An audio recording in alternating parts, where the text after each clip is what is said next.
Hello, everyone. My name is Luis Martinez, and I help cannabis business owners reduce their tax liabilities and become audit ready by creating accounting strategies.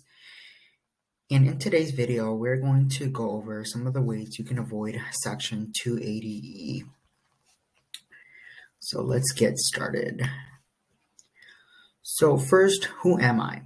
Like I said at the beginning, my name is Luis Martinez, and I help cannabis business owners reduce their tax liability and become audit ready using, various accounting methods. So, unlike most businesses, the cannabis industry involves a unique and complicated accounting and tax law. 280E is a federal statute that forbids businesses dealing with a Schedule 1 and Schedule 2 controlled substances, such as the cannabis plant, from deducting ordinary business expenses from their taxable income. Thus, cannabis businesses are paying a higher effective tax rate. So in today's agenda, we are going to cover how to calculate cost of goods sold under Section 280E, what to do if your cannabis business performs other functions, tracking employee time to maximize your deduction through employee wages and salaries, the type of corporate structure for cannabis businesses and what we recommend, and keeping your accounting books updated as a vital part of your cannabis business and accounting strategy.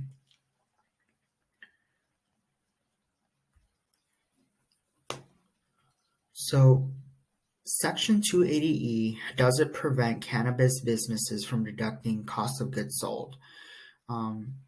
And identifying which deductions may be allocated to cost of goods sold can maximize the tax imposed on your cannabis business.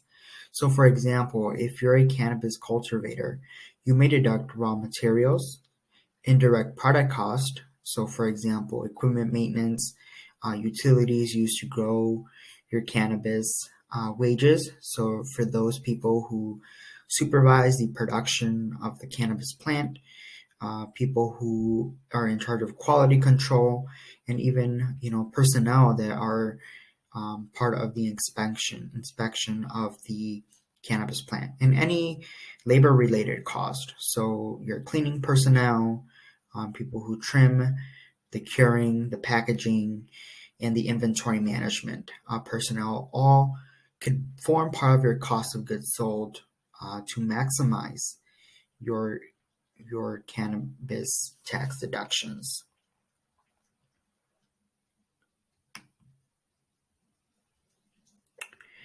So the question comes up of, what if my cannabis business performs other functions? So the tax court lets businesses separate cannabis sales from other types of business transactions. So if you have other parts of your business that isn't directly related to cannabis, and it generates real income, then this could be an option for you. So an example of this would be, I am a cultivator, and have dispensary stores across my state, or wherever I'm located at, but I also produce cannabis related products, such as merchandise, coffee mugs. You can actually create two separate entities for each one. So one entity would specifically specialize in the production or in cultivation of cannabis, and the other entity would specialize in selling merchandise, such as t-shirts, hats, coffee mugs, keychains, what have you. And that way you're not commingling your cannabis, your actual cannabis items with your non-cannabis items, and having to maximize tax deductions for both entities.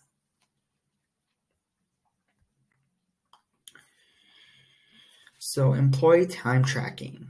So tracking time worked by employees during cannabis production related tasks could mean a tax deduction on your tax return. And accurately tracking employee timesheets is an important part or role to reducing that tax liability on your tax return. So employee time spent, cultivating, packaging, and doing inventory management is deductible under Section 280E. And accurately tracking these times could make a big difference in your cost of goods sold number. So you want to pay close attention to this because this will actually provide a tax deduction for you and will assist you in paying less in taxes over the long run.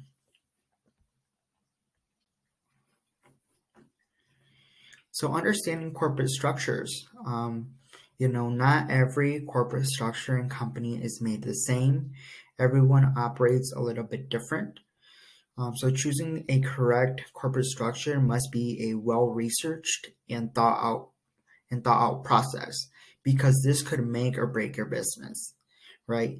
So for example, in a cannabis business, you may choose between 3 corporate structures. And if you are in a large scale cannabis business, most CPAs and legal advisors recommend setting up a corporate business structure as a C corporation for cannabis businesses. And so what does a C corporation mean? Well, under the U.S. tax law, a C corporation is a corporation that is taxed separately from its owners. Okay, meaning you would have to take your own salary, and so now you're not taxed. Now your income isn't taxed altogether. It is actually taxed separately. So a great example of this would be if I operate my own business that generates income.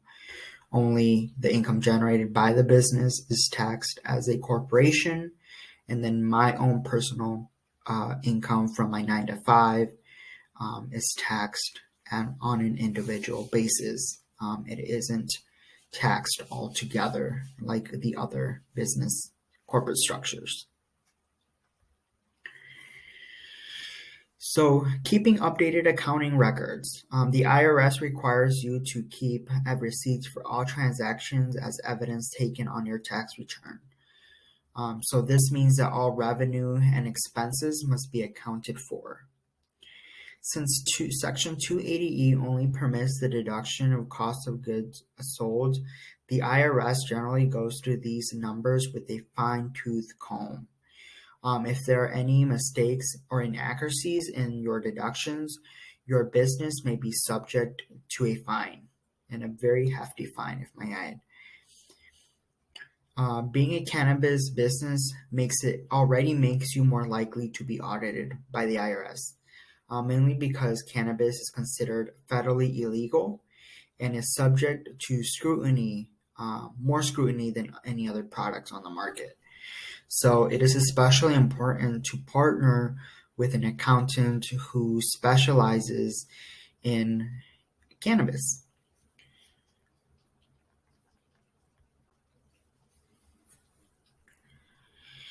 So expert accountants in the cannabis industry are familiar with the tax law. No better person could assist you in doing so. So we understand all the details and the tricks of Section 280E and what is considered a cost of goods sold and what isn't, and how to correctly and legally maximize your taxes. If this sounds overwhelming to you, let's work together. Click the link below to book a free 15-minute call with me and find out how I can help you reduce your tax liability and become audit ready. Thank you and have a great day.